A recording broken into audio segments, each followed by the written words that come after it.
This poem was originally published in Blood and Honey Lit Mag, and is being republished with Shine International Poetry Series. Mama Said Be Nice, by Chris Cads. You don't expect to serve mashed potatoes and steak for breakfast. Don't expect to find urine in a tub, or have sympathy for the assaulter who pissed in it. I've learned to let expectations fly like ashes. When the men retire, so do the rules instilled by their mothers. They'll swim in the deep end of the pool, tiptoe into the kitchen, sneak a cookie after bedtime. I know now that two things can be true at once. That the mush can be unappetizing and filling. That a room can be full of memories and empty of soul. That you can pity the mouse in the trap, while being glad he can no longer bite. I don't like the way it all went down. I wouldn't wish a life behind curtain bars on anyone. But when we finally remove flesh-colored food, scrub stains from the ceramic tub, and open the door for the new resident, I'm happy to see it's a woman.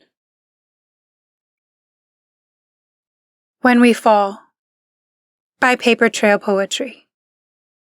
When we fall, we give back to the soil that nurtured us. Seasonally, we are compost, yes, but life-giving nonetheless. When we fall, our roots are ruptured. We are bare. Decay tightens its cold, rotten grasp, but hope shall not be choked out. When we fall, the way forward is paved with opportunity. So make room for grace to replant you come spring, where you'll stretch in sunlight again. The Graduate, by Catriona Walsh. On the vesper of March I pulsed through the desert, ever the vagary clot of the bloodline.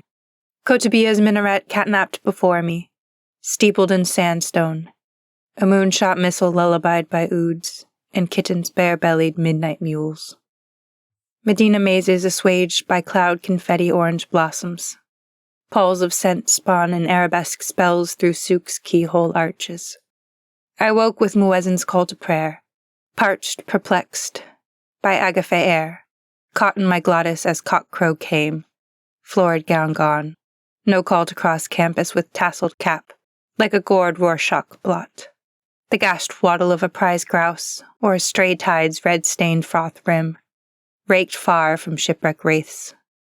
Instead, I conferred with cordial drivers and spinning-top Sufis in fractured French, sipped rose syrup tea in a turquoise courtyard of a trillion druzy star-strewn tiles, fled, in secret, beneath the furtive folds of an opalite skirt, shed my pelt.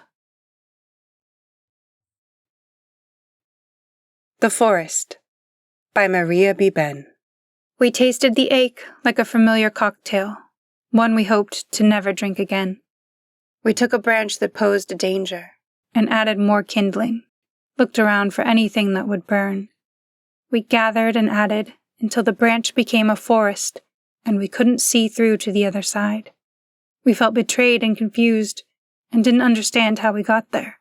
We stood on opposite ends of this forest and felt the weight of a growing terror. But at the exact moment when we reached for a box of matches to burn it all down, we remembered that trees have branches, and began to climb. From the top, in the clear, crisp air, we could see that the forest wasn't a forest at all, just a few trees that we could help each other navigate through. So we climbed back down and cleared the weeds and made a path, and together celebrated the trees for what they were before walking out the other side. Together. Good things. She remembers that you get to pick where you want to sit at IHOP. And she knows exactly where she wants to sit. She notices we are wearing the same outfit. Bike shorts and shirts with sleeves that are too big. Two women pick their favorite booth.